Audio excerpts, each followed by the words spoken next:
പപ്പയുടെ ഉപദ്രവങ്ങളോ സഹോദരങ്ങളുടെ ഉപദ്രവങ്ങളോ ഒന്നുമല്ല എന്നെ ഭയപ്പെടുത്തിയത്. ഇതായിരുന്നു എന്നെ ഭയപ്പെടുത്തിയത്. നമ്മൾ ആരാണ് വിശുദ്ധരെന്നുള്ളൊരു ചോദ്യം ഉണ്ടല്ലോ, പിന്നെ അവിശുദ്ധരാരാണെന്നുള്ള ചോദ്യമുണ്ട്. എൻ്റെ ക്ലാസ്സിലെ ആ കുട്ടികൾ എന്നോട് അങ്ങനെ ചെയ്തു എന്നുള്ള ഒരു ഫീലിംഗ് ആയിരുന്നു. എൻ്റെ അച്ഛനമ്മയാണ് എന്നെ ആദ്യം കമൻറ്റബിൾ ആയത്. അവരാണ് എന്നെ മോശപ്പെട്ട പേരുകൾ വിളിച്ചത്, അവരാണ് എന്നെ കളിയാക്കിയത്, എൻ്റെ ബന്ധുക്കളാണ് എന്നെ കളിയാക്കിയത്, പരിഹസിച്ചത്. കാരണം എൻ്റെ പാരൻസിനെ എന്നെ അറിയത്തില്ല, എൻ്റെ സ്കൂൾ ടീച്ചേഴ്സിനെ എന്നെ അറിയത്തില്ല, എൻ്റെ സ്റ്റുഡൻസിനോ എൻ്റെ കൂടെ പഠിക്കുന്ന ആളുകൾക്കൊന്നും എന്നെക്കുറിച്ച് അറിയത്തില്ല. ഇപ്പം ട്രാൻസ്ജെൻഡർ ആക്ടിവിസ്റ്റാണ്, മനുഷ്യാവകാശ പ്രവർത്തകയാണ്, അഭിനയമുണ്ട്, എഴുത്തുണ്ട്, മോഡലിംഗ് ഉണ്ട്, എല്ലാ മേഖലയിലും സജീവമായിട്ട് തൻ്റെ സ്വത്വം ഉയർത്തിപ്പിടിച്ചുകൊണ്ടുള്ള ഒരു യാത്രയാണ് ഇപ്പോൾ ഉള്ളത്. ഇതിൽ ഭയങ്കര പ്രൗഡായിട്ടുള്ളൊരു മൊമെൻ്റ് ആയിരിക്കും. പക്ഷേ ഇതിന് മുന്നേ ഉള്ളൊരു ജേണി ഉണ്ട്. അതായത് കടന്നു വന്ന കനൽ എന്ന് പറയുന്ന ഒരു അവസ്ഥയുണ്ടല്ലോ. ആ ഒരു അവസ്ഥയെ എങ്ങനെ അതിജീവിച്ചു, എങ്ങനെയാണ് ഐഡന്റിറ്റി ഇതാണ് ഞാൻ എന്ന് മനസ്സിലാക്കിയത്? ഞാനൊരു വളരെ ബാക്ക്വേർഡ് ആയിട്ടുള്ളൊരു ഫാമിലിയിൽ നിന്നാണ് വന്നിരിക്കുന്നത്. അപ്പം എൻ്റെ പാരൻറ്റ് എന്ന് പറയുന്നത് എൻ്റെ അച്ഛനമ്മയും വളരെ പാവപ്പെട്ട ആളുകളാണ്. അപ്പോൾ എൻ്റെ അമ്മ വളരെ സിമ്പിളായിട്ടുള്ളൊരു സ്ത്രീയാണ്, പക്ഷെ എൻ്റെ പപ്പ വളരെ അഗ്രസീവായിട്ടുള്ളൊരു മാസ്കുലിൻ പുരുഷനാണ്. അതേസമയം അദ്ദേഹം ഒരു ആൽക്കഹോളിക് പേഴ്സൺ ആയിരുന്നു.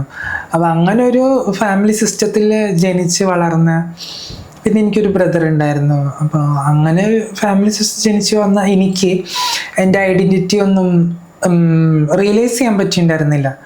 ദെൻ ഒരു സ്കൂളിലൊക്കെയാണ് അത് റിയലൈസ് ചെയ്യപ്പെടുന്നത്. പക്ഷേ ഞാൻ ചെറുപ്പം മുതലേ എൻ്റെ ഫെമിനിറ്റി എക്സ്പ്രസ് ചെയ്യുന്ന ഒരു സംഭവമൊക്കെ ഉണ്ടായിട്ടുണ്ട്.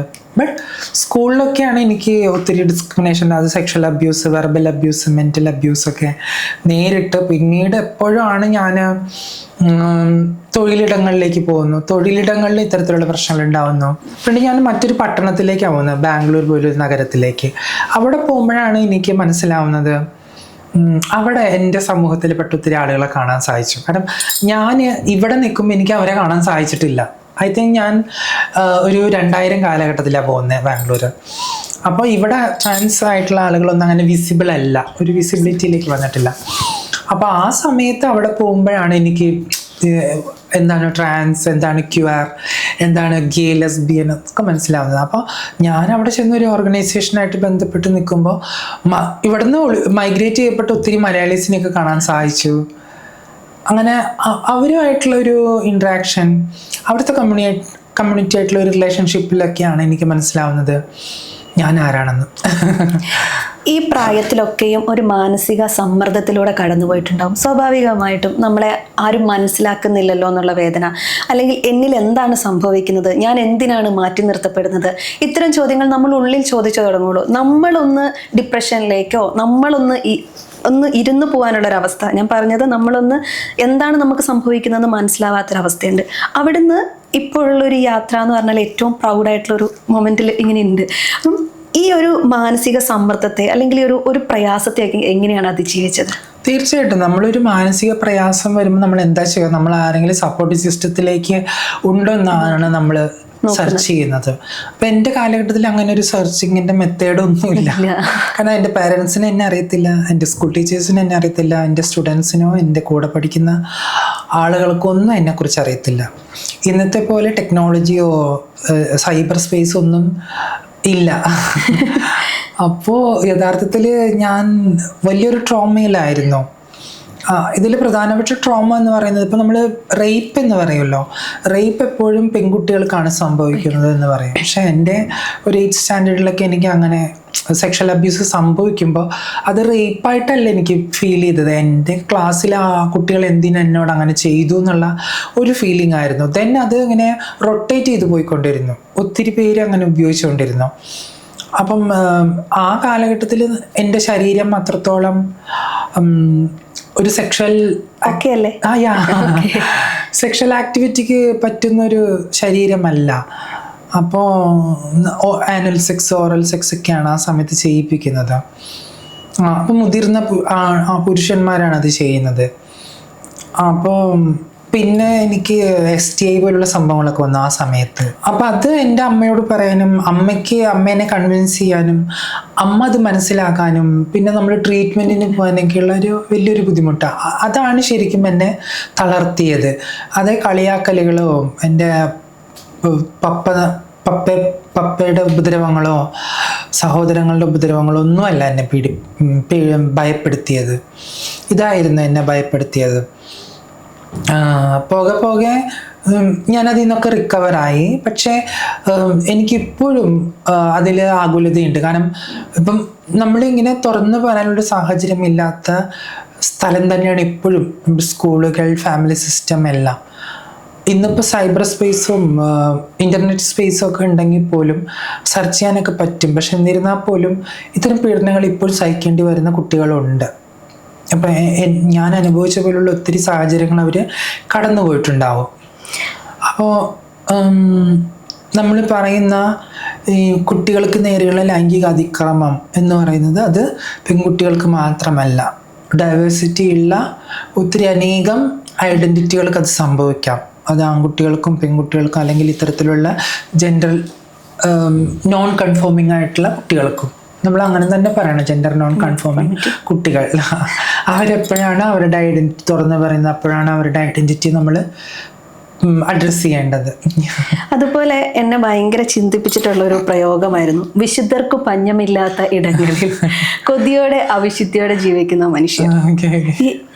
എന്തൊരു പ്രയോഗമാണ്. ഞാനത് കുറേ നേരം അതിങ്ങനെ എനിക്കൊരു ലൂപ്പ് പോലെ ഞാനിങ്ങനെ കുറേ നേരം ചിന്തിച്ച് എങ്ങനെയാണ് അത്തരത്തിലൊരു പ്രയോഗം നടത്തിയത്?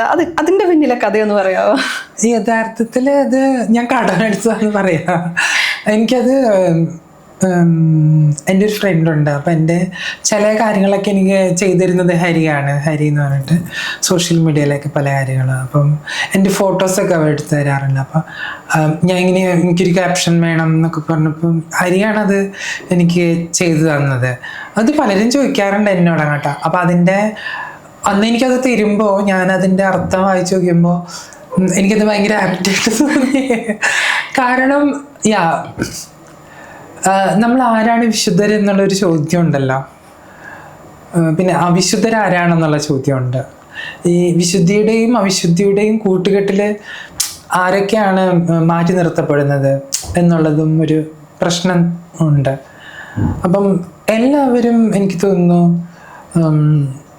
ഈ വിശുദ്ധരാണ്. ഏതെങ്കിലുമൊക്കെ സാഹചര്യത്തിലായിരിക്കാം ചിലപ്പോൾ അവർ അവിശുദ്ധിയുടെ ഭാഗങ്ങളിലേക്കൊക്കെ പോകുന്നത്. അപ്പോൾ ഇതിനെ അങ്ങനെ തന്നെ കാണേണ്ടതുണ്ടെന്നാണ് ഞാൻ മനസ്സിലാക്കുന്നത്. പക്ഷെ എന്നെ സംബന്ധിച്ചിടത്തോളം അങ്ങനെ ഒരു ക്യാപ്ഷൻ പറയുമ്പോൾ ചിലരെങ്കിലും ചിന്തിക്കാൻ ഇടയാവുമല്ലോ, ഡെഫിനറ്റ്ലി ഇതെന്തായിരിക്കും ഇങ്ങനെ ഒരു ക്യാപ്ഷൻ ഇട്ടിരിക്കുന്നത്, ഇപ്പം എന്തോ പ്രശ്നമുണ്ടല്ലോ എന്നുള്ളത്. അല്ല, എത്രയോ മനോഹരമാണ്. നമ്മൾ ആളുകളിൽ അത്തരം ക്യാപ്ഷൻസ് അങ്ങനെ ശ്രദ്ധിക്കാത്തത് കൊണ്ടാണോ കാണാത്തത് കൊണ്ടാണോ അങ്ങനെ നമ്മൾ ബയോ നോക്കുമ്പോൾ ഒന്നും കാണില്ല. ഞാനിങ്ങനെ പ്രൊഫൈൽ നോക്കുന്ന സമയത്ത് എനിക്കത് ആ ഒരു പ്രയോഗം തന്നെ എന്തൊരു രസമാണ്, എത്രയോ മനോഹരമാണ്. ഇതിൽ എല്ലാവരും ഇതിനകത്തൊക്കെ ഉൾപ്പെട്ടു പോകുന്ന ആളുകളാണ്. അപ്പം അതൊരു ഭയങ്കര ഭംഗിയുള്ളതായിട്ട് എനിക്ക് ഫീൽ ചെയ്തു. അതുപോലെ തന്നെ സിയയുടെ ഡാൻസ് പരിപാടി കുഞ്ഞിനെ ഉൾപ്പെടുത്തിയ ഒരു സംഭവമുണ്ട്. അതൊരു ട്രാൻസ് കമ്മ്യൂണിറ്റിക്ക് നൽകുന്ന ഒരു പ്രതീക്ഷയുണ്ട്. അതിനെ കുറിച്ച് എന്താണ് തോന്നുന്നത്? ഒന്ന് സിയയും സഹദും കേരളത്തിൽ വരുത്തിയിട്ടുള്ളൊരു ചേഞ്ച് ഉണ്ടല്ലോ, എന്നുവെച്ചാൽ ട്രാൻസുകൾക്കിടയിൽ കുഞ്ഞുണ്ടാവില്ല എന്നുള്ളൊരു കോൺസെപ്റ്റിനെ ചേഞ്ച് ചെയ്യാണ്. മാത്രമല്ല ഇപ്പോൾ സിസ് ഹെറ്ററോ ആളുകൾ എങ്ങനെയാണ് കുഞ്ഞുങ്ങളെ വളർത്തുന്നത്, ഇവർക്ക് കുഞ്ഞുങ്ങളെ വളർത്താൻ സാധിക്കുമോ എന്നുള്ളത്. ഇപ്പം മറ്റ് സംസ്ഥാനങ്ങളിലൊക്കെ ആണെങ്കിൽ ലീഗലി അല്ലാതെ ഇല്ലീഗലിയൊക്കെ ട്രാൻസ് ആളുകൾക്ക് കുഞ്ഞുങ്ങളെ കൊടുക്കാറുണ്ട്. ഇപ്പോൾ ഫീമെയിൽ സെക്സ് വർക്കേഴ്സ് ആയിട്ടുള്ള ആൾക്കാരോ അല്ലെങ്കിൽ ദേവദാസികളൊക്കെയുള്ള സ്ത്രീകൾ, കൾച്ചറലി ഐഡൻറ്റിറ്റി ഉള്ള സ്ത്രീകളൊക്കെ അവിടെ ഹിജഡ കമ്മ്യൂണിറ്റിപ്പെട്ടവർക്കോ മറ്റ് ട്രാൻസ് ആളുകൾക്കൊക്കെ നിങ്ങൾ ഇക്കണോമിക്കലി കുറച്ചെങ്കിലും സസ്റ്റൈനബിൾ ആയിട്ടുള്ള ആളുകളാണ്, ഞങ്ങൾക്ക് അതിൽ ഞങ്ങളുടെ കുഞ്ഞുങ്ങളെ നോക്കിക്കോളും എന്ന് പറഞ്ഞിട്ട് കൊടുക്കും. ലീഗലി അല്ലാതെ ഇല്ലീഗലാണ്. പക്ഷെ അവർ വളർത്തുക, കുഞ്ഞുങ്ങളെ വളർത്തും, പഠിക്കാനയക്കും. പക്ഷെ അത് പലർക്കും അറിയത്തില്ല. നമുക്ക് ആ കമ്മ്യൂണിറ്റി നിൽക്കുന്നുണ്ട് അറിയാം. അപ്പം അവർ ആ കുഞ്ഞിനെ സ്നേഹിക്കുകയും അവർക്ക് വേണ്ടത് ചെയ്തു കൊടുക്കുകയൊക്കെ വളർത്തുകയൊക്കെ ചെയ്യുകയൊക്കെ ചെയ്തിട്ടുണ്ട്. അങ്ങനെ ഒത്തിരി അനുഭവം എനിക്ക് ഉണ്ടായിട്ടുണ്ട്.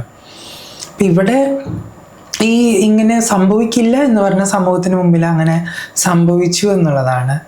അത് ഇന്ത്യയിൽ വലിയൊരു ചേഞ്ചാണ് ഉണ്ടാക്കിയിട്ടുള്ളത്. മാത്രമല്ല സിയ വളരെ ടാലൻ്റ് ആയിട്ടുള്ളൊരു പേഴ്സണാണ്. സിയയുടെ ഫോക്കസ് മുഴുവൻ നൃത്തത്തിലാണ്. അപ്പോൾ സിയ നൃത്തത്തോടൊപ്പം തന്നെ കുഞ്ഞിനെ അതിൽ ഉൾപ്പെടുത്തിയത് ഒത്തിരി സന്തോഷം. കാരണം അവൾക്ക് ആ ചെറുപ്പം മുതലേ ആ ടാലൻ്റ് ഉണ്ടെന്നാണ് ഞാൻ വിശ്വസിക്കുന്നത്. അപ്പം ഞാൻ ആ പെർഫോമൻസ് കാണാൻ പോയപ്പം പെർഫോമൻസിനായിട്ട് കൊച്ചു സ്റ്റേജിൽ കയറുമ്പോൾ ഞങ്ങൾ വിചാരിച്ചു, അയ്യോ ഇവൾ ഇത്ര ചെറുതല്ലേ, ഇവൾ പെർഫോം ചെയ്യോ, കടവുകളോ ഒന്നും അറിയത്തില്ലല്ലോ. പക്ഷെ ഇത് ആരംഭിച്ച് കഴിഞ്ഞപ്പോൾ ഞങ്ങൾ എല്ലാവരും ശരിക്കും അത്ഭുതപ്പെട്ടു. കാരണം അത്രയും മനോഹരമായിട്ട് സിയ ട്രെയിൻ ചെയ്തിട്ടുണ്ട്, അത്രയും മനോഹരമായിട്ട് അവൾ പെർഫോം ചെയ്യുന്നുണ്ട്. വളരെ ക്യൂട്ട് മൂമെന്റ് ആയിരുന്നു അത്. ഭയങ്കര എനിക്ക് ഞാൻ ആ പ്രോഗ്രാമിന് പോയില്ലെങ്കിൽ വളരെ അങ്ങനൊരു ഇത് നേർക്കാഴ്ച ശരിക്കും മിസ്സായി പോയേനെ. കാരണം അവള് അത്രയും എന്താ പറയുക, അതിലൊരു കോൺസെപ്റ്റ് സിയ കൊണ്ടുവന്നിട്ടുണ്ടായിരുന്നു, സന്തോഷി മാത എന്ന് പറഞ്ഞിട്ട്. എനിക്ക് തോന്നുന്നു അവളെ സപ്പോർട്ട് ചെയ്യുന്നത് ഹർഷമാഷാണ്.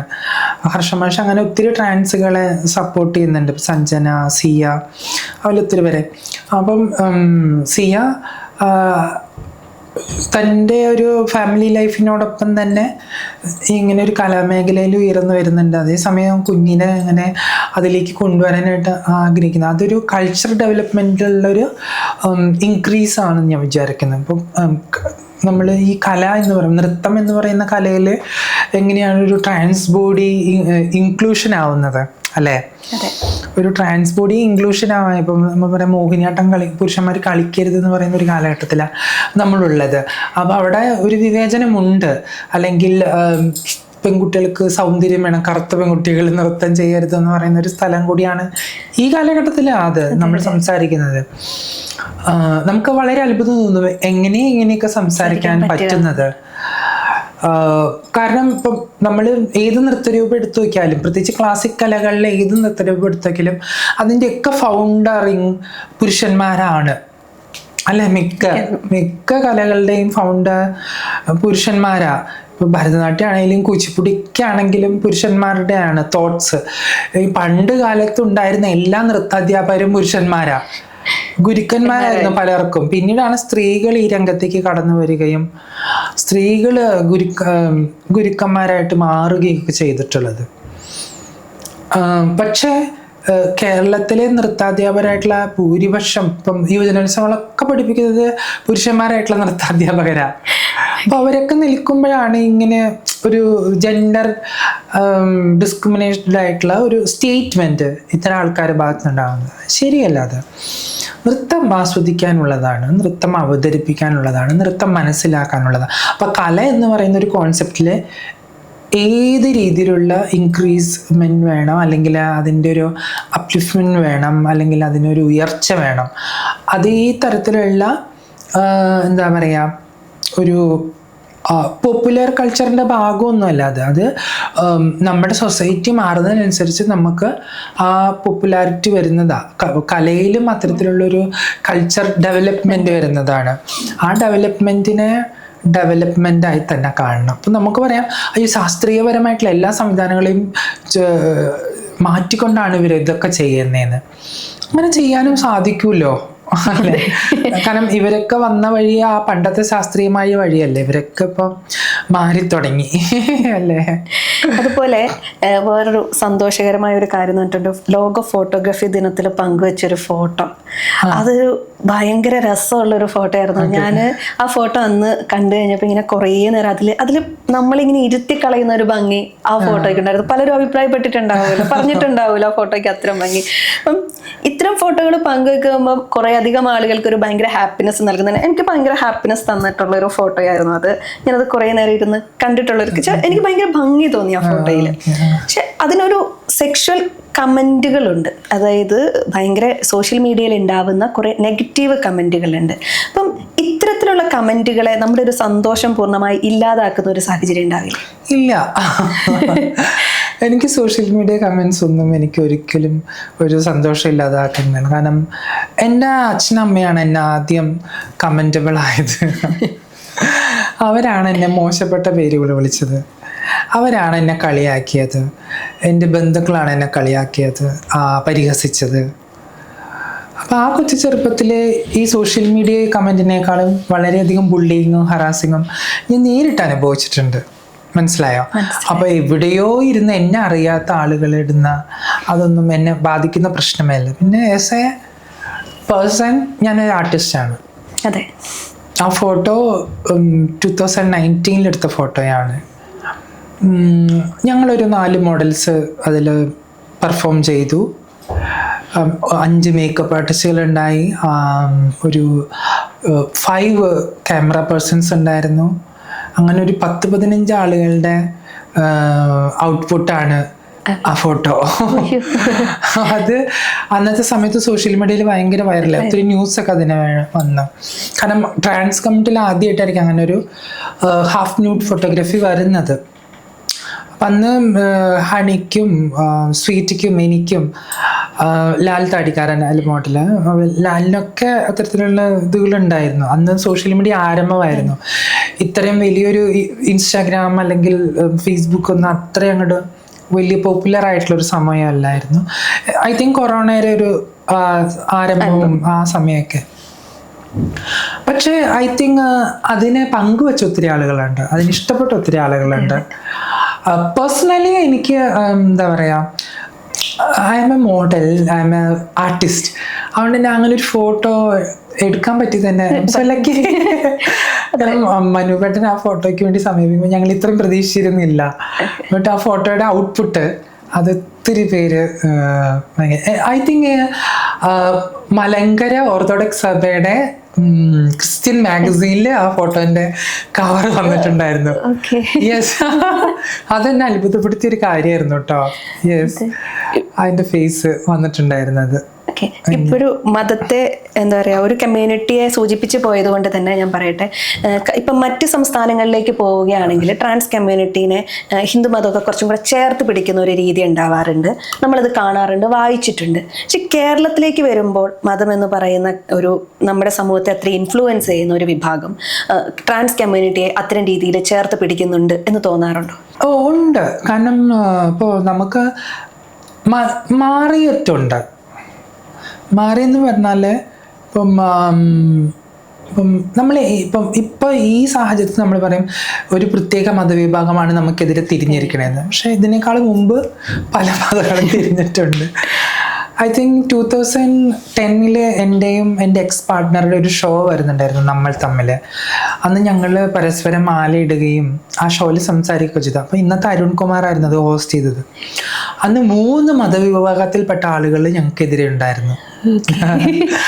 അപ്പോൾ ഞങ്ങളന്ന് സംസാരിച്ചിട്ടൊക്കെയായിരുന്നു സംസാരിച്ചത്. അപ്പം അന്ന് ക്രിസ്ത്യൻ മതവിഭാഗത്തിൽപ്പെട്ട ഒരു ഫാദറാ പറഞ്ഞു, ഹോമോസെക്ഷാലിറ്റി അംഗീകരിക്കാൻ പറ്റില്ല, ഇവിടെ നടക്കത്തില്ല, ഇതൊന്നും എന്താണ് അങ്ങനെയാണെങ്കിലും. പിന്നെ 2010 ശേഷം 2011 ആയപ്പോഴേക്കും പോപ്പ് പറഞ്ഞു, അപ്പോൾ ഒരു പറഞ്ഞു ഹോമോസെക്ഷാലിറ്റി ഞങ്ങൾ അംഗീകരിക്കും, പക്ഷെ സ്വവർഗ വിവാഹം ഞങ്ങൾ അംഗീകരിക്കില്ല എന്ന് പറഞ്ഞു. പിന്നെ അതിന് മുമ്പ് തന്നെ ട്രാൻസ് കമ്മ്യൂണിറ്റീനെ അംഗീകരിക്കില്ല എന്നും പറഞ്ഞു. അപ്പം അത് നെൽസ ജഡ്ജ്മെൻറ്റ് വന്നതോടുകൂടി പറഞ്ഞു അത് അംഗീകരിക്കാം, പക്ഷെ അവർക്ക് സർജറി ഈ കാര്യങ്ങളൊന്നും ഞങ്ങൾ അംഗീകരിക്കില്ല പറഞ്ഞു. അപ്പം പിന്നെ 2018 സെയിം ഫാദർ സെയിം ചാനലിൽ ഞാനുമായിട്ട് ഡിബേറ്റ്. ഇതൊക്കെ സംഭവങ്ങൾ ഓരോ ചാനലുകളിൽ നടക്കുന്നുണ്ട്. ഇദ്ദേഹമായിട്ട് ഞാൻ ഡിബേറ്റിന് വരും. സ്വവർഗ വിവാഹമൊക്കെ അംഗീകരിക്കാം, സ്വവർഗ വിവാഹമൊക്കെ അംഗീകരിക്കാം, പക്ഷെ അവര് കുടുംബമായിട്ട് ഞങ്ങൾക്ക് അംഗീകരിക്കാൻ പറ്റുന്നുണ്ട്. അപ്പൊ ഇവരുടെ ഒരു കോൺസെപ്റ്റ് മാറുന്നുണ്ട്. അപ്പൊ മതം എന്ന് പറയുന്നത് എപ്പോഴും മതാധിഷ്ഠിതമാണ്, മതമേലധ്യക്ഷന്മാരുടെ ഐഡിയോളജിയുടെ ഭാഗമാണ്. ഇപ്പൊ ഇവര് എടുക്കുന്ന പുസ്തകങ്ങൾ ബേസ് ചെയ്തിട്ടാണ് പലപ്പോഴും മതം നമ്മൾ പ്രാക്ടീസ് ചെയ്യുന്നത്. ഈ പുസ്തകങ്ങൾ ഒത്തിരി മാറ്റം വരുത്താനും അതിൽ നിന്ന് മാറി ചിന്തിക്കാനും ഇന്നത്തെ പുരോഗമന മത നേതാക്കന്മാർ ശ്രമിക്കുന്നുണ്ട്. അല്ലേ? അതെ. അതേസമയം നമുക്കറിയാം ആ മതങ്ങളിലെ ചേഞ്ച് അംഗീകരിക്കുന്ന മതവിശ്വാസികളുണ്ട്. അപ്പോൾ ഭൂരിപക്ഷം ഇവരല്ല. അതെ, മനസ്സിലായോ? ന്യൂനപക്ഷമാണ് നമ്മൾക്കെതിരെ സംസാരിക്കുന്നത്, ഭൂരിപക്ഷം നമ്മളെ സ്നേഹിക്കുന്നവർ ഇഷ്ടപ്പെടുന്നവരാണെന്ന് ഞാൻ മനസ്സിലാക്കിയിട്ടുണ്ട്. പിന്നെ നമുക്കറിയാം ഈ സമൂഹത്തിൽ എല്ലാ തരത്തിലുള്ള വിവേചനം ഉണ്ടായിട്ടുണ്ട് പല മാർജിനലൈസ് ആയിട്ടുള്ള കമ്മ്യൂണിറ്റികൾക്ക് നേരെ. ഇപ്പം ഒരു മതത്തിൽ തന്നെ പറയുന്നുണ്ട് പെൺകുട്ടികൾ സ്റ്റേജിൽ കയറി സമ്മാനം വാങ്ങാൻ പാടില്ല. പക്ഷെ മലാല യൂസഫ് പോലുള്ള ഒരു പെൺകുട്ടിയോട് ഇവർ പറയുക അങ്ങനെ ഇല്ല. നോബൽ സമ്മാനം വാങ്ങാനായിട്ട് മലാല യൂസഫ് സ്റ്റേജിൽ കയറി പോയാൽ ഇവർ പറയത്തില്ലല്ലോ. അവിടെ ഒരു മതം അവർക്ക് മാറ്റിവെക്കാം, ആശയം മാറ്റിവെക്കാം, ഐഡിയോളജി മാറ്റിവെക്കാം. അതുതന്നെയാണ് എല്ലാത്തിലും. നമുക്ക് സൗകര്യപരമായി മതത്തെ എങ്ങനെ ഉപയോഗിക്കാമെന്നാണ് പല മതനേതാക്കന്മാരും അവരെ പഠിപ്പിച്ചുകൊണ്ടിരിക്കുന്നത്. അത്രയേ ഉള്ളൂ, വെരി സിമ്പിൾ. ഇപ്പം മതം പറയുമ്പോൾ സമൂഹത്തെ സ്വാധീനിക്കുന്ന ഒന്നാണ് രാഷ്ട്രീയം എന്ന് പറയുന്നത്. അപ്പം സർക്കാർ സംവിധാനങ്ങൾ ഒരു പ്രത്യേക ദിവസം ഇപ്പൊ ക്യൂർ കമ്മ്യൂണിറ്റി അല്ലെങ്കിൽ ട്രാൻസ് കമ്മ്യൂണിറ്റിനെ കുറിച്ച് സംസാരിക്കുന്നു, ഒരു പ്രശ്നം വരുമ്പോൾ ഒരു ചാനൽ ചർച്ചയിലേക്ക് വിളിക്കുന്നു, അല്ലെങ്കിൽ ഇതിനൊക്കെ അപ്പുറത്തേക്ക് നമുക്ക് വളരണമെങ്കിൽ നമ്മൾ ട്രാൻസ് കമ്മ്യൂണിറ്റി കുറച്ചും കൂടെ ഒരു സമൂഹത്തിന്റെ മുഖ്യധാരയിലേക്ക് എത്തണമെങ്കിൽ ഇത്തരം 1-2 കാര്യങ്ങൾ കൊണ്ടോ സമൂഹത്തിന്റെ മുഖ്യധാരയിലേക്ക് എത്തുമോ? കുറച്ചും കൂടെ സർക്കാർ സംവിധാനങ്ങളും കാര്യക്ഷമമായി ഇടപെടേണ്ടതില്ലേ? തീർച്ചയായിട്ടും അങ്ങനെ ഇടപെട്ടതുകൊണ്ടാണ് ഞങ്ങളൊക്കെ ഇവിടെ ജീവിച്ചിരിക്കുന്നത്. ഇപ്പം ഇന്ത്യ എന്ന് പറയുന്ന ഒരു രാജ്യത്ത് ഏറ്റവും ഫസ്റ്റ് പോളിസി ഡെവലപ്പ് ചെയ്യുന്നത് കേരളത്തിലാണ്. ഞാൻ പോളിസി ഡ്രാഫ്റ്റിംഗ് കമ്മിറ്റി അംഗമാണ്. അപ്പോൾ 2015 ട്രാൻസ് പോളിസി വരികയും 2016 അത് ഇംപ്ലിമെൻ്റ് ചെയ്യുകയും ചെയ്തിട്ടുണ്ട്. ഇന്ത്യയിൽ ആദ്യത്തെ ട്രാൻസ് കമ്മ്യൂണിറ്റി വേണ്ടിയിട്ടുള്ള ബജറ്റ് അലോക്കേഷൻ നടക്കുന്നത് കേരളത്തിലാണ്. മനസ്സിലായ? 2017 ഇന്ത്യയിൽ ആദ്യമായിട്ട് ഒരു ട്രാൻസ്ജെൻഡർ ജസ്റ്റിസ് ബോർഡ് രൂപീകരിക്കുന്നത്. ഞാൻ ബോർഡ് മെമ്പർ ആയിരുന്നു. അന്നത്തെ ശൈലജ ടീച്ചറായിരുന്നു എൻ്റെ ചെയർപേഴ്സൺ. അതേ വർഷം തന്നെയായിരുന്നു ട്രാൻസ്ജെൻഡർ വ്യക്തികൾക്ക് വേണ്ടിയുള്ള പ്രോജക്റ്റ്, റെയിൻബോ പ്രോജക്റ്റ്. അതിൽ അവരുടെ ആരോഗ്യം, വിദ്യാഭ്യാസം, തൊഴിൽ, സാമൂഹികം, സുരക്ഷ, ഫാമിലി എല്ലാം ഉൾപ്പെടുത്തിക്കൊണ്ടുള്ള ഒരു പ്രോജക്റ്റായിരുന്നു. വിദ്യാഭ്യാസത്തിനായിട്ടുള്ള സ്കോളർഷിപ്പ്, ആരോഗ്യത്തിനായിട്ടുള്ള ധനസഹായങ്ങൾ, വിവാഹത്തിനായിട്ടുള്ള ധനസഹായങ്ങൾ, അതുപോലെ സർജറിക്കായിട്ടുള്ള ഫണ്ടുകൾ, അതുപോലെ സ്വയം തൊഴിലിനായിട്ടുള്ള ഫണ്ടുകൾ എല്ലാം അവർ അത് ചെയ്തുകൊണ്ടിരുന്നു. 2017 ഞാൻ പ്ലാനിംഗ് ബോർഡ് ഡ്രാഫ്റ്റ് കമ്മിറ്റി അംഗമായിരുന്നു. അപ്പോൾ ആ സമയത്ത് LGBTQ പ്രിഫറൻസ് ഉള്ള കലാലയങ്ങൾ ഉണ്ടാവണം, ക്യാമ്പസുകൾ ഉണ്ടാവണം, UGCയിൽ ക്യൂർ കമ്മ്യൂണിറ്റിക്ക് നേരെയുള്ള അതിക്രമണങ്ങൾ കുറ്റകരമാണെന്നുള്ള GO ഒക്കെ പാസ്സാക്കാൻ സാധിച്ചു, റാഗിങ് ആക്ടിലൊക്കെ തന്നെ. അതുപോലെ ജെൻഡർ ന്യൂട്രൽ ആയിട്ടുള്ള ബാത്റൂംസ് വേണമെന്ന് പലപ്പോഴായിട്ട് പറഞ്ഞു. 2016 ഞാൻ IFFKയിൽ ID പാസ് കിട്ടുമ്പോൾ എൻ്റെ കൂടെ 30ഓളം ട്രാൻസും അതിൽ വന്നിട്ടുണ്ടായിരുന്നു. അപ്പം അന്ന് ഇൻ്റർനാഷണൽ ഫിലിം ഫെസ്റ്റിവൽ ഓഫ് കേരളയിൽ അന്ന് ജെൻഡർ ന്യൂട്രൽ ബാത്റൂം സംവിധാനം അവിടെ ഉണ്ടാക്കാൻ ശ്രമിച്ചു. അത് സജിത മഠത്തിൽ ചേച്ചിയാണ് ചെയ്തത്, അതിനുവേണ്ടി പ്രയത്നിച്ചതൊക്കെ. അപ്പം അങ്ങനെ ചേഞ്ചസ് പല ഇടങ്ങളിൽ ഉണ്ടായിട്ടുണ്ട്. ഇപ്പം പല ക്യാമ്പസുകളും QR ക്ലബ്ബുകളും ഉണ്ട്. അപ്പോൾ Palakkad Victoria college, Thiruvananthapuram medical college, Loyola, അങ്ങനെ ഒത്തിരി കോളേജുകൾ, യൂണിവേഴ്സിറ്റി കോളേജ്. പിന്നെ രാഷ്ട്രീയ പാർട്ടികളിൽ അവർ സ്ഥാനം വരുന്നു. SFIയിൽ അവർക്ക് അംഗത്വം വരുന്നു, AYFയിൽ അവർക്ക് അംഗത്വം വരുന്നു, DYFയിൽ അവർ അംഗത്വം വരുന്നു. അതുപോലെ IPC 376 സ്ക്രാപ്പ് ചെയ്ത സമയത്ത് പഠന കോൺഗ്രസ്സിൽ ഇത്തരം കാര്യങ്ങളെക്കുറിച്ച് സംസാരിക്കുന്നു. അതുപോലെ ട്രാൻസ്ജെൻഡർ കോൺഗ്രസ് എന്ന് പറഞ്ഞിട്ട് കോൺഗ്രസ് പാർട്ടിയുടെ ട്രാൻസ്ജെൻഡർ സംഘടന വരുന്നു. അതുപോലെ കമ്മ്യൂണിസ്റ്റ് പാർട്ടിയുടെ നേതൃത്വത്തിൽ DTFK, democratic transgender federation of Kerala വരുന്നു. അങ്ങനെ ഭയങ്കര ചേഞ്ച് ഉണ്ടായിട്ടുണ്ട്. എനിക്ക് തോന്നുന്നു ആഫ്റ്റർ 2019 ട്രാൻസ്ജെൻഡർ പ്രൊട്ടക്ഷൻ ആക്ട് വന്നതിന് ശേഷമാണ് കേന്ദ്ര ഗവൺമെന്റ് ഇത് പ്രൊജക്റ്റ് രൂപീകരിക്കുന്നത്. മനസ്സിലായോ? നാഷണൽ ലെവലിൽ ആ പ്രൊജക്റ്റ് രൂപീകരിക്കുന്നത് നമ്മുടെ പ്രൊജക്റ്റിന്റെ കോപ്പിയാണ്, സ്മൈൽ പ്രൊജക്റ്റ്. അത് 2022 വരുന്നത്. മനസ്സിലായോ? നമ്മൾ 2017 അത് വന്നു കഴിഞ്ഞു. നമ്മുടെ പോളിസിയുടെയും നമ്മുടെ പ്രൊജക്റ്റുകളുടെയൊക്കെ തന്നെ ഡ്രാഫ്റ്റും കോപ്പിയാണ് പല സംസ്ഥാനങ്ങളിലും എടുത്തുകൊണ്ടിരിക്കുന്നത്. ഓക്കെ. മനസ്സിലായോ? അപ്പോൾ നമ്മുടെ സ്റ്റേറ്റ് വളരെയധികം ഓപ്പണിംഗ് ആണ് ഈ കാര്യത്തില്. ഇപ്പൊ തമിഴ്നാട്ടിൽ വളരെ വിസിബിലിറ്റി ഉള്ള ഒരു സ്ഥലമാണ്, കർണാടക ഭയങ്കര വിസിബിലിറ്റി ഉള്ള ഒരു സ്ഥലമാണ്, മഹാരാഷ്ട്ര ഇവിടെ ഒന്നും ഇല്ലാത്ത തരത്തിലുള്ള പ്രോഗ്രസീവ് അല്ലെങ്കിൽ community development, community welfare development ഒക്കെ ഇവിടെ വലുതായിട്ട് ആരംഭിച്ചിട്ടുണ്ട്. അപ്പോൾ ഒരു ആക്ടിവിസ്റ്റ് എന്ന നിലയിൽ മറ്റ് സംസ്ഥാനങ്ങളിലേക്ക് ചെല്ലുമ്പോൾ അവിടെയുള്ള ആളുകൾ എന്നോട് ചോദിക്കും, എങ്ങനെയാണ് നിങ്ങളുടെ നാട്ടിൽ ഇത്ര അത്ഭുതം സംഭവിച്ചത്?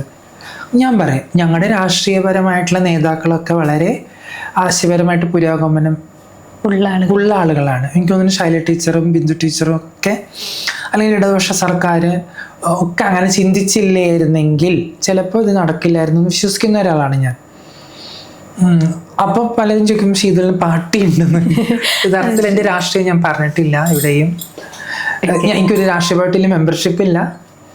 പക്ഷെ എനിക്ക് ഇടതുപക്ഷ ആശയങ്ങളോട് താല്പര്യമുള്ള ഒരാളായതുകൊണ്ട് മാത്രമല്ല വേറൊരു ആശയം എനിക്ക് എടുക്കാനില്ല.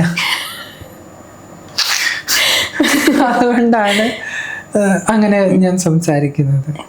അതുപോലെ ഒരിക്കൽ കേട്ടിട്ടുള്ള ഒരു കാര്യമാണ് ട്രാൻസ് കമ്മ്യൂണിറ്റിക്ക് വാടകയ്ക്ക് പോലും വീട് കിട്ടാത്ത ഒരു സാഹചര്യമുണ്ട് എന്ന്. ഈ അവസ്ഥയ്ക്ക് നിലവിലെ സാഹചര്യത്തിൽ എന്തെങ്കിലും ഒരു മാറ്റം ഉണ്ടായിട്ടുണ്ടോ? Yes, definitely. നമുക്കറിയാം നമ്മുടെ നാട്ടിലിപ്പോൾ സിംഗിൾ പാരൻറ്റ്, ഒരു സ്ത്രീ ഒറ്റയ്ക്ക് താമസിക്കുക എന്ന് പറയുമ്പോൾ അവരോട് ചോദിക്കുന്ന ഒത്തിരി കാര്യങ്ങളുണ്ട്. അല്ലെങ്കിൽ ഒരു ഫീമെയിൽ സ്റ്റുഡൻറ്റ്, ഒന്നും വേണ്ട, ഗേൾസ് 4 പേര് റൂം ചോദിച്ചാൽ കൊടുക്കില്ല. ഡെഫിനറ്റ്ലി നിങ്ങൾ എവിടെയാണ്, എന്താണ് നിങ്ങളുടെ ഐ ഡി കാർഡ് എവിടെ, അങ്ങനെയൊക്കെയുള്ള ഇഷ്യൂസ് ഉണ്ടായിരുന്നു. അപ്പം എൻ്റെ ഒരു അനുഭവം, പേഴ്സണൽ അനുഭവം എന്ന് വെച്ചാൽ, ഞാൻ എൻ്റെ എക്സ് പാർട്ട്ണറും ഒരു 2018 സമയത്ത് വീട് നോക്കാൻ പോയിട്ടുണ്ടായിരുന്നു. 16 സമയത്ത്. അപ്പോൾ അവിടെ ഒരു ഓണർ പറഞ്ഞു, നിങ്ങൾ പാർട്ട്നേഴ്സാണോ? അതെ. അപ്പോൾ താലി എവിടെ, സിന്ദൂരം എവിടെ എന്നൊക്കെ ചോദിച്ചു. ഇവരാണോ നിങ്ങളുടെ പാർട്ട്ണർ എന്നൊക്കെ ചോദിച്ചിട്ട് ബുദ്ധിമുട്ടാണെന്നൊക്കെ പറഞ്ഞു. അപ്പം ഞങ്ങൾ വേറൊരു സ്ഥലത്ത് പോയപ്പോൾ ഒരു ആൻറ്റി അങ്കിളും വയസ്സായവരാണ്, ഒത്തിരി പ്രായമുള്ളവർ. അപ്പോൾ ഞങ്ങൾ മനസ്സിൽ വിചാരിച്ചു, ഞങ്ങൾ പരസ്പരം പറഞ്ഞു, നമ്മൾ ആദ്യം പോയെടുത്ത് ചിലപ്പോൾ നമ്മളെ എന്താ പറയുക ഇങ്ങനെ ചെയ്താലേ, ഇവർ ഇത്രയും പ്രായം ചെയ്ത് ഇവരെന്തായാലും നമ്മളെ റിജക്റ്റ് ചെയ്യും. പക്ഷെ അവിടെ ചെന്നപ്പോൾ അവർ പറഞ്ഞു ഞങ്ങൾ പാർട്ട്നേഴ്സാണ്. ആ മക്കളെയൊക്കെ എന്ത് ചെയ്യുന്നു, ഇവളിങ്ങനെ ആക്ടിവിസ്റ്റ് ആണ്, സിനിമയൊക്കെ ചെയ്യുന്നതാണ്, ഞാൻ കണ്ടിട്ടുണ്ട് കുട്ടീനെ ടി വിയിലൊക്കെ എന്നൊക്കെ പറഞ്ഞു. അപ്പോൾ ഞങ്ങൾക്ക് ഭയങ്കര അവർക്ക് അതൊരു പ്രശ്നമേ അല്ലായിരുന്നു. ഞങ്ങൾ റിലേഷൻഷിപ്പിലാണെന്നുള്ളതോ ഞാനൊരു ട്രാൻസ് പേഴ്സൺ ആണെന്നോ അയാളൊരു ബൈസെക്ഷൽ മെന്നാണെന്നുള്ളതൊന്നും ചോദ്യമോ അങ്ങനെ ഒരു കാര്യങ്ങളോ ഇല്ല. ഞങ്ങളവിടെ ഒരു ഐ തിങ്ക് 3 years താമസിച്ചവിടെ. അത്രയും ഒരു ഇത് പല ഇതിലുണ്ട്. എല്ലാവർക്കും അങ്ങനെയല്ല, പക്ഷെ പല രീതിയിലാണ് അത് അപ്രോച്ച് ചെയ്തുകൊണ്ടിരിക്കുന്നത്. നമ്മുടെ സൊസൈറ്റിയിൽ ഇപ്പം ഒരു അർബൻ എടുക്കുകയാണെങ്കിൽ കുറച്ചും കൂടിയും അവൈലബിലിറ്റി ഉണ്ടായിരിക്കും. ഒരു താമസ സ്ഥലം എങ്ങനെയാണ്, നമ്മൾ OLXലോ ഒക്കെ നോക്കിക്കഴിഞ്ഞാൽ താമസിച്ച പൈസ കിട്ടിയാൽ മതി. പക്ഷെ ഒരു റൂറലിലൊക്കെ ആകുമ്പോൾ കുറച്ചും കൂടിയും ഒരു പ്രശ്നമുണ്ട്. അതാണ്. പക്ഷെ ട്രാൻസ് ആകുമ്പോൾ എപ്പോഴും ഐഡൻറ്റിറ്റി ഒരു പ്രശ്നം തന്നെയാണ്. നിങ്ങൾ എന്ത് ചെയ്യുന്നു, ഇനിയിപ്പോൾ സെക്സ് വർക്കറൊക്കെ ആണെങ്കിൽ വീട് ചിലപ്പോൾ ചിലർ കൊടുക്കത്തില്ല, ഒത്തിരി പ്രശ്നങ്ങളുണ്ടാവും, കൂടുതൽ വാടക ചോദിക്കും, അങ്ങനെയൊക്കെയുള്ള ഇഷ്യൂസ് ഉണ്ട്.